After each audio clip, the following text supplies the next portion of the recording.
Have you heard about this personal and professional podcast? Coaching in Session with your host, Michael Rearden.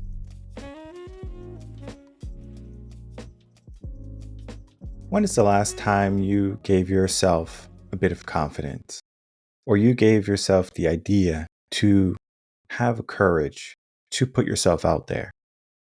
In our world today, courage and confidence are almost two peas in the pod, but yet, when we look at which comes first, the chicken or the egg, courage comes first, confidence comes after. For example, when you are maybe trying to court someone and you are looking for a relationship and you say, you know what, I'm going to walk up to this person, right? You have to have the courage to get to that point. Now, when you get to that point and you're talking to that person, be confident, even understanding that the outcome might not be what you would like. Because the outcome for most people in that situation or that scenario, they want the person to say, my goodness, I'm so happy you spoke to me. I was looking at you. You are just my type. Let's go on a date. Let's get married. Let's start a family. Let's live happily ever after. Now, if we can give ourselves the happy ending all the time in our mind, right? More people would probably be courageous. They would not need so much of say, I'm not feeling confident because they know the outcome is going to be something that they are going to enjoy. Very similar to procrastination. They think, like I don't want to do something because this is not fun. This is not enjoyable to me or for me. So they will say, I'm going to procrastinate even though they could do it, right? Because most people, when they're procrastinating on things, it doesn't mean that they have the inability to do the thing. It's that the fear is not great enough. So we can have courage in many different aspects to courage and confidence.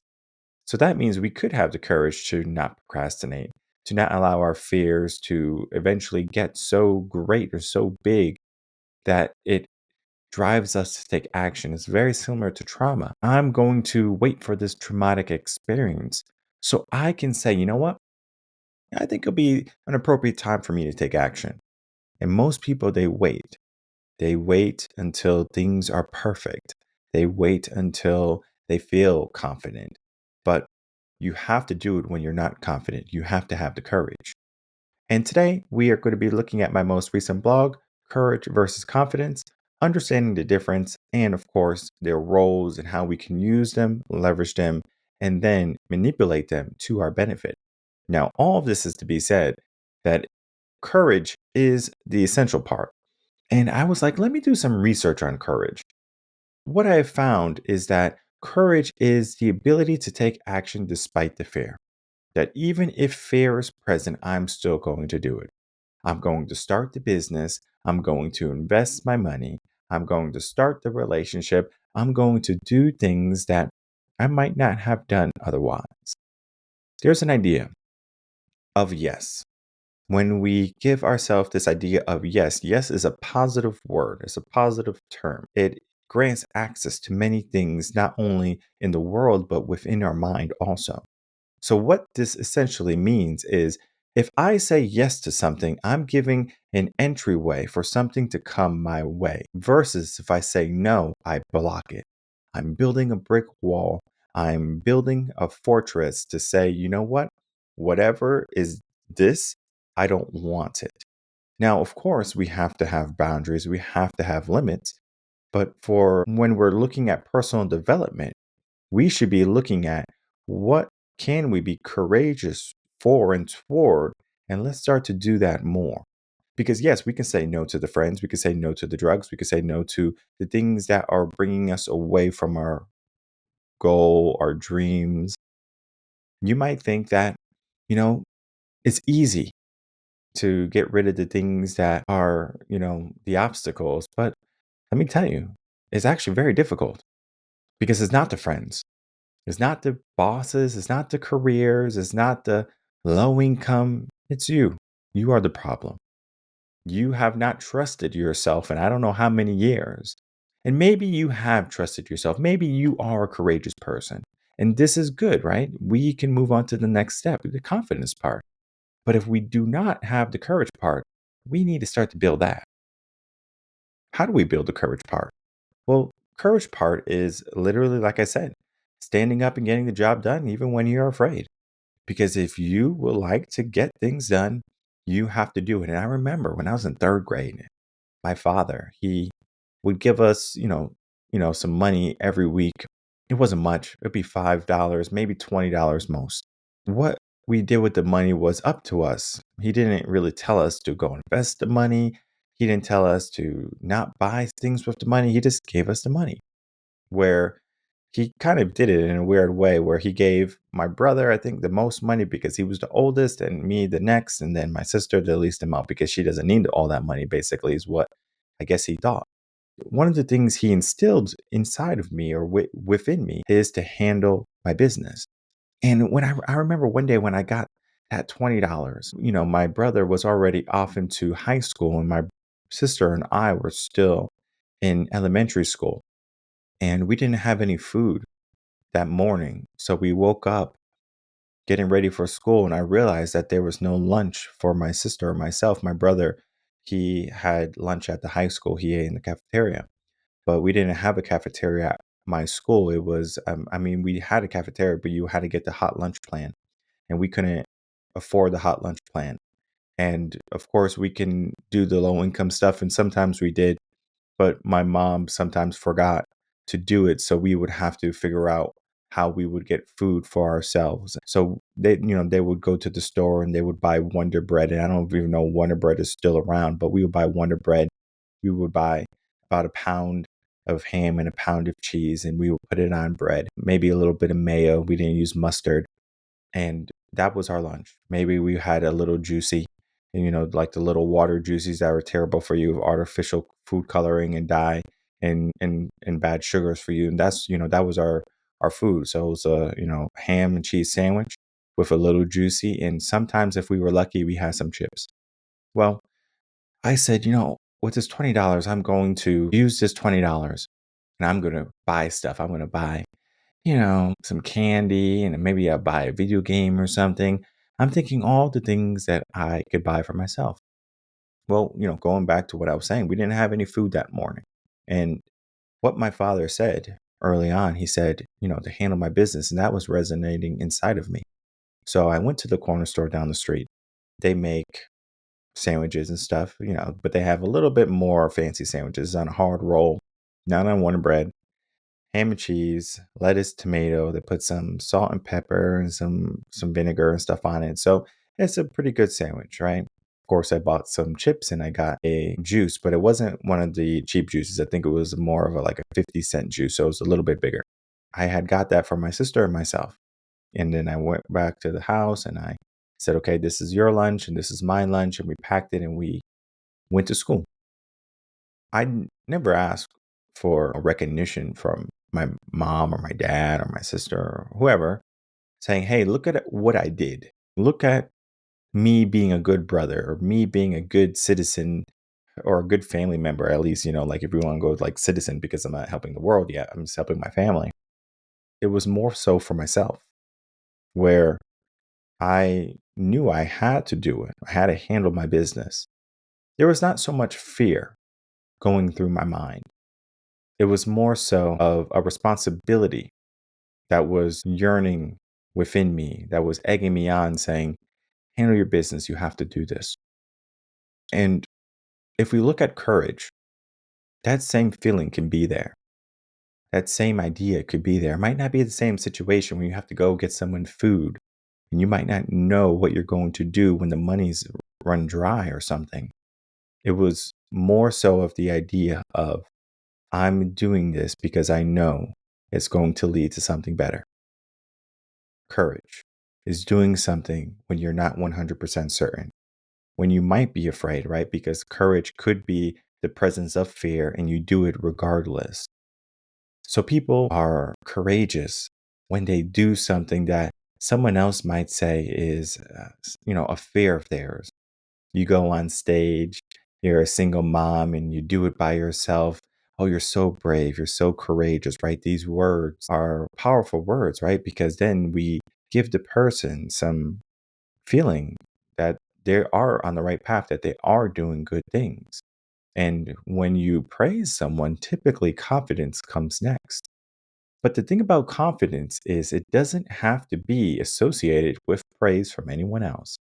Because going back to the story of what I said with my situation with no food and having to go to the store and getting a sandwich and food for my sister and myself, it wasn't so much of I needed the world to appreciate what I did. And maybe, they noticed what I did, but I don't think they did. And I don't necessarily even mind that they didn't because I did it for me. I did it because I understood my responsibility, not only as a brother or as a son, but as a man in general, right? You handle your business. And most men today, they are going through it. They are going through the struggles. They are going through the challenges and they have the fear and they have the doubt, but they lack the courage. Most men today are not confident. Most men will say, you know what, I'm not going to go talk to the girl at the bar because I'm going to get shot down. So most men don't even shoot their shot. So they will stay inside and they will go to OnlyFans or go on porn websites because they do not have the courage. They do not have the confidence. We need to build that up.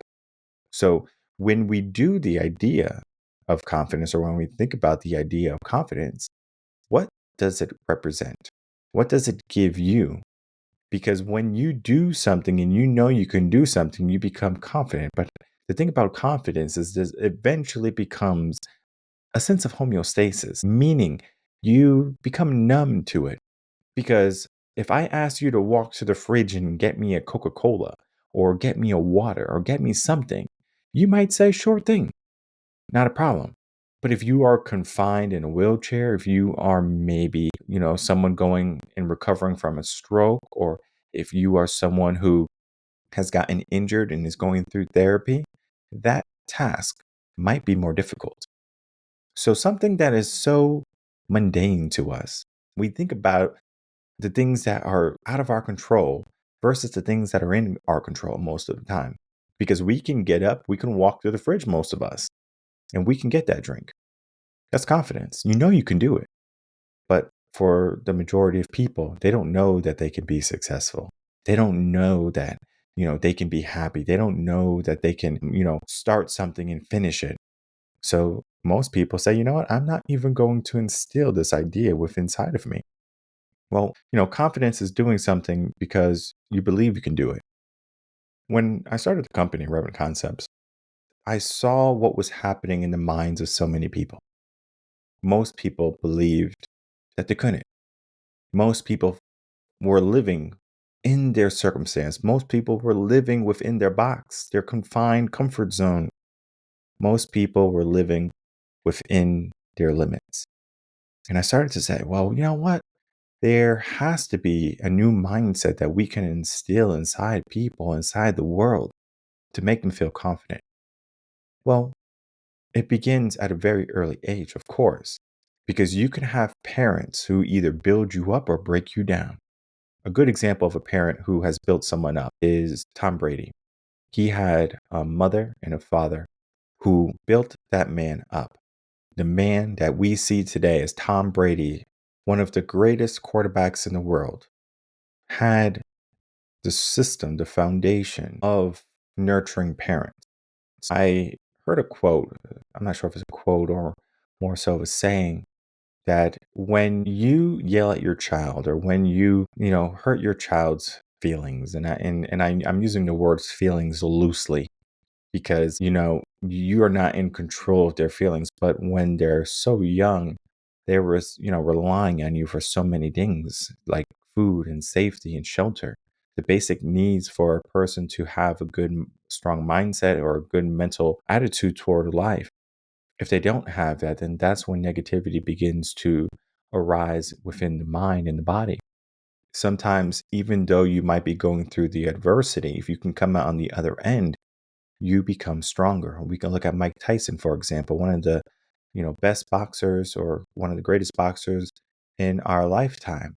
He did it because he grew up in an environment that made him tough. Imagine if we had to reinforce steel, and how we reinforced steel was we got marshmallows and we started throwing marshmallows at the steel. It wouldn't work. Steel requires folding and heavy hammering, because if we do not fold it, it won't become stronger. If we don't reinforce it, it won't become stronger. So we have to, in a sense, we have to reinforce ourselves. And if we don't have an environment that reinforces us, typically, whether it be positive or negative, we're not going to be strong. So you don't necessarily need a negative environment to be a great person. However, I will say negativity has a different power associated to it versus a positive environment. If you want to be a fighter, I say if you grew up in a very negative place and you had to be a fighter and a go-getter to say, hey, if I want to live, I have to fight, you would probably be a better fighter. However, if you grow up in, nice, luxury, things like that, you're not going to have that animosity, that fierceness. And I'm not saying that there's not going to be a one-off or an outlier. We can always look at the one percenters in any given field, the outliers, right? But today we can say, you know what? I'm more focused on, let me build this person up. So the saying, a very roundabout way of putting it is, when you yell at your child or when you discipline your child, they don't stop loving you. They stop loving themselves. And eventually, they don't have the courage to do the things that you would like them to do, because you are going to yell at them. You're going to scream at them. You're going to be mom. You're going to be dad. And I understand. They bring home a F on the test and you're like, you're not dumb. You're not stupid. But that's what they believe they are. They start associating themselves with everyone else around them. Well, why am I getting bad grades and bad scores and everyone else is, excelling? I must be dumb. I must be stupid. I must be inadequate. So they don't develop courage to fail. They just fail because they don't even want to try. They fail because they don't want to put themselves forward, or they don't want to assert themselves, because if they assert themselves and they fail, they realize something about themselves even greater than if they didn't even try. John Jones, he's a UFC fighter, one of the greatest. He talks about him going out and drinking before a match, or, like one of his, title fights and things like that. And one of the things he said was very human. He says, one of the reasons I go out and I drink and I get so, piss drunk, essentially, is because if I lose in that fight, at least I have an excuse to why I lost. It wasn't that I wasn't good enough. It wasn't that the opponent was better than me. It was because I went out and I went drinking, right? So he had an escape plan, but he still has the courage to go into the ring, right? He still has the skill, right? He's confident, but there is a factor inside within him that says, well, if I lost, at least I have something to give the excuse to, rather than putting the finger on me. Well, what if I said that I want you to have the courage to put the blame on yourself? Because courage is more than just walking into something and knowing that, hey, I'm a little bit nervous. I'm a little bit fearful. You go to public speaking, right? People don't want to do public speaking because they don't want to develop the courage to public speak. When I was a teacher early on, essentially I don't know if I want to go in front of these kids and what are they going to think about me? I mean, I got rid of that thought so quick because it wasn't helpful. It was not going to help me be a better teacher. So you know what I did? I was confident. I went in and I said, this is what we're going to do. And we did it. And when I was confident, and when I believed that growth was possible, not only within the student, the class, but the whole entire school did better. And the district, I mean, the director at the time, a year later, he didn't really like me, but I understand why.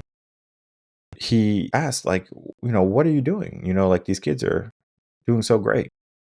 And I said, we've been getting some work done. We've been doing the work. Where if you don't do the work, you can't really be upset that you're not getting the results. Because most people will love to coast by in life, cruise by and say, you know what? I'm not going to go after the things. I'm going to build up my confidence little by little. But we have to dare greatly. And I'm sure there's many people who have read the book, like The Power to Dare or something along with the idea of daring or dare greatly. If you do not dare, the courage, the idea to dare, growth is going to be always there, but it's going to be minimal. So you might find yourself in a really nice spot, and maybe you feel like you hit a plateau. Maybe you feel as if things are stagnant. But I encourage you to find your way to do it when you're scared, to do it when you're afraid. Because when you're, having the stance to go through a circumstance that might be unfavorable, eventually you're going to say, you know what? I can become stronger because of this. And I'm not saying you do things and you fail and you say, well, I failed. Michael says to keep on failing. We need to have a plan. We need to have direct actions in order to get it. And it depends on what you're looking for, because if you're looking to have the courage to start a new career, or if you are trying to maybe have the courage to, stand up to someone who's in front of you, or to start a new journey that's full of fears and doubts and unfamiliarity because you might not have done it before, guess what? Do it, right? I'm not saying you need to be perfect, but you need to do it. And then you also need to give yourself the resources to make sure that you become successful eventually. It's not so much that you say that I'm being courageous and I'm failing and I'm failing and I'm failing.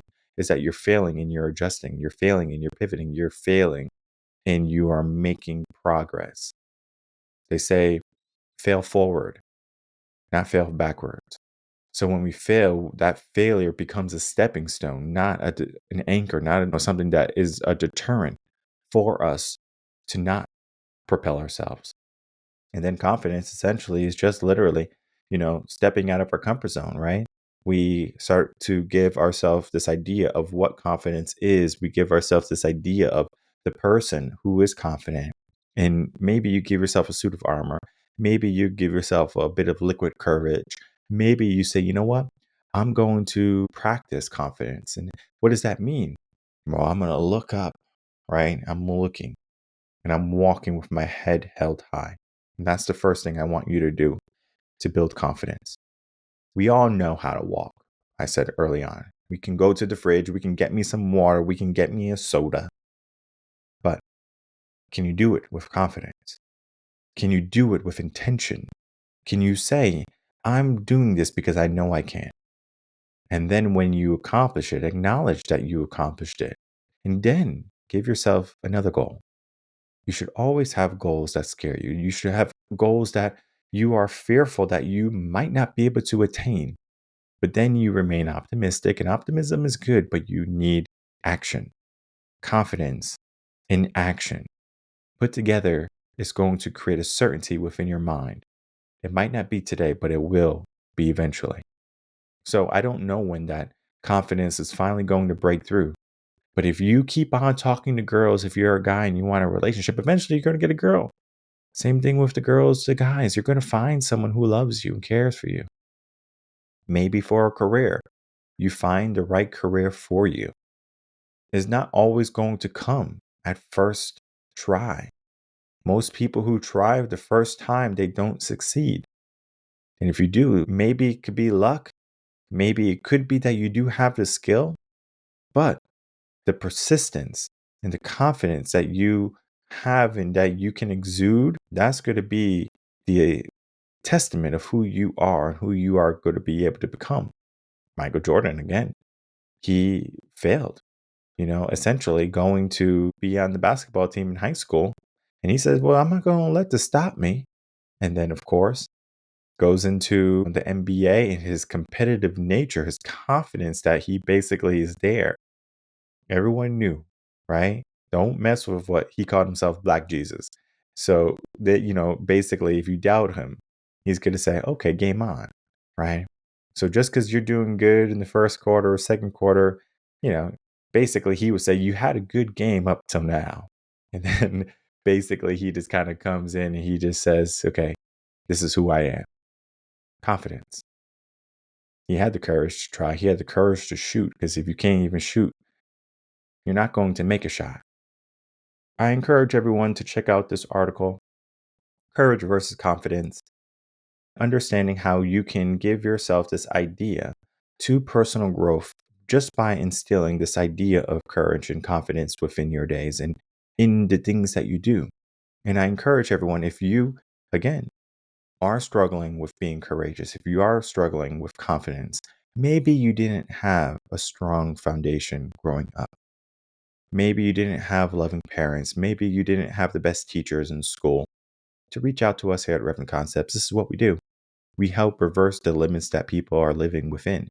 We help to get and break people out of the boxes that they decide to remain in. Life is so much more abundant than what you have right now.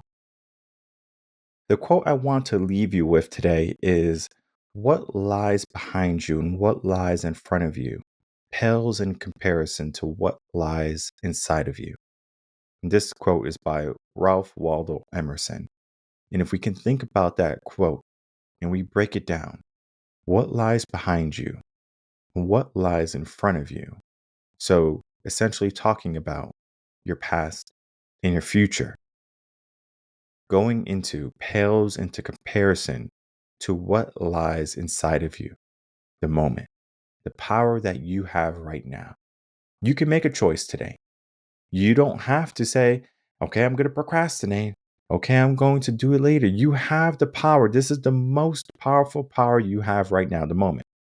Because the past already happened, the future is not happening yet. So we have the power right now. And if you can learn to leverage the power of the moment of right now, what lies inside of you is going to be something that the world's going to say, whoa, why were you hiding that so long? Just because no one is clapping for you, because no one is seeing what you're doing or appreciating what you do every single day, it doesn't mean that people are not watching. Because it doesn't necessarily matter about your success when everyone's clapping for you. The success didn't happen when you were on stage and everyone loves and cheers for you. Your success happens when no one else is watching. It was just you and yourself. Your limits, your fears, your doubts, your uncertainties, but you decided to give yourself the courage to push through. That becomes confidence.